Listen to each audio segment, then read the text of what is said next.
नमस्कार मैत्रिणींनो, माझ्या चॅनलवर तुमचं खूप खूप स्वागत. मैत्रिणींनो, आज आपण या ठिकाणी खमंग खुसखुशीत आणि अगदी 10 मिनिटात तयार होणारी गव्हाच्या पिठाची मेथी घालून तयार केलेली.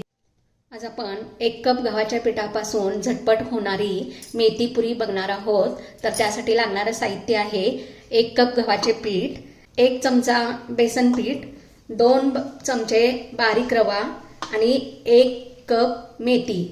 सर्वप्रथम आपण या ठिकाणी हे हलकासा दाब देऊन भरलेलं गव्हाचं पीठ या ठिकाणी घ्यायचं आहे.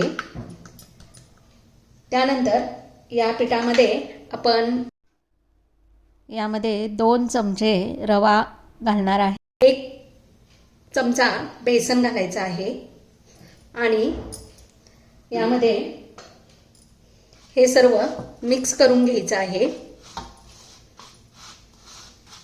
1 चमचा कडकडीत तेलाचं मोहन घालायचं आहे. हे सर्व एकसारखं असं अगदी हातावर चोळून घ्यायचं आहे. बघा, या ठिकाणी तेलामुळे या पिठाला खुसखुशीतपणा येतो. तुमच्याकडे तूप असेल तरी तूप तुम्ही 1 चमचा वापरलं तरी चालेल. ठिकाणी असा त्याचा गोळा तयार झाला पाहिजे, असं पीठ सगळं एकजीव झालं पाहिजे. त्यानंतर यामध्ये आणखी थोडे मसाले घालायचे आहेत. 1 चमचा हळद घालायची आहे, 1 चमचा जिरं पूड घालायची आहे. त्यानंतर थोडासा चिमूटभर हिंग घालायचा आहे.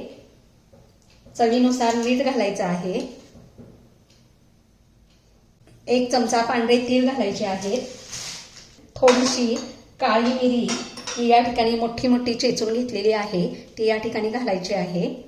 आणि 1 टेबलस्पून काश्मीरी लाल मिरच पूड घालायची आहे. याच्यामध्ये आपण जी 1 कप पिठासाठी 1 कप मेथी घेतली आहे, ती मेथी मी बारीक चिरून घेतलेली आहे, ती याच्यामध्ये घालायची आहे. आता हे सर्व मिक्स करून घ्यायचं आहे. मेथी धुवून सुकवून त्याची पानं मी बारीक चिरून घेतलेली होती. मेथीला थोडासा ओलावा असल्यामुळे या ठिकाणी ती पिठात मिक्स केल्यानंतर पिठाला छान असं पाणी सुटलंय. हे अगदी घट्ट असं मळून घ्यायचं आहे. पाणी थोडंसंच वापरायचं आहे त्याच्यामध्ये. अगदी आपण पुऱ्या करताना जे एकदम घट्ट असं पुरीचं पीठ मळतो तसं या ठिकाणी थोडं थोडं पाणी घालून याचा घट्ट असा गोळा तयार करायचा आहे. पाणी जास्त घालायचं नाही, कारण याच्यामध्ये मेथी असल्यामुळं काय होतं की जेव्हा आपण हे भिजत ठेवतो त्यावेळेला आपली कणिक ही सैल होते. म्हणून याला थोडंसं पाणी घालून अगदी घट्ट असा त्याचा गोळा तयार करायचा आहे.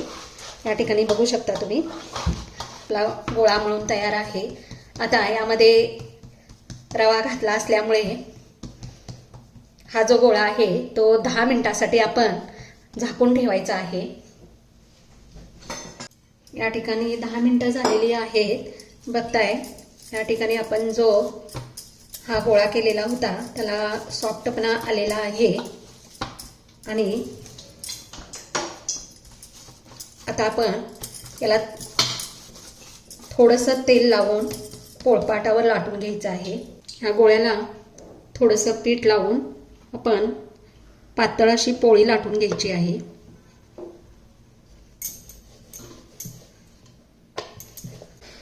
पोळी लाटून तयार झालेली आहे.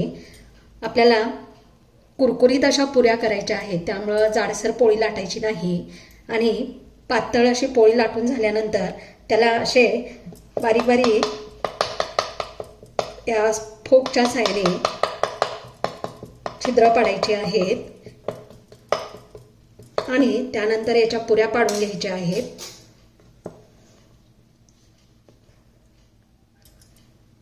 मी गॅसवरती एका कढईमध्ये तेल गरम करण्यासाठी ठेवले होते.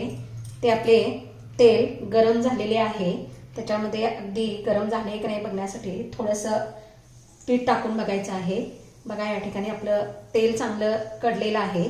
तर ह्या ज्या पुऱ्या आहेत ह्या पुऱ्या आपण या तेलामध्ये तळून घ्यायच्या आहेत.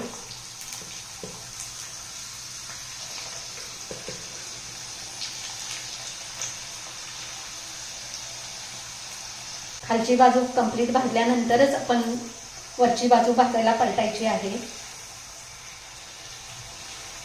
मीडियम गॅसवर या पुऱ्या आपल्याला भाजून घ्यायच्या आहेत. कारण गॅस जर मोठा केला तर गव्हाचं पीठ असल्यामुळे त्याला लालसरपणा लगेच येऊ शकतो.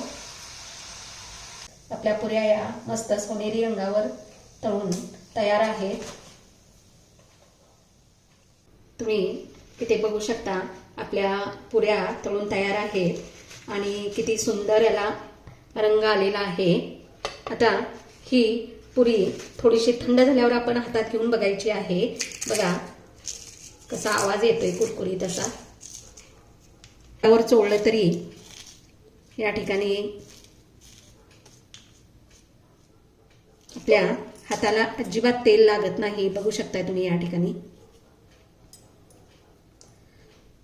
तर अशी ही झटपट होणारी आणि सर्वांना आवडणारी आपली मेथी पुरी तयार आहे.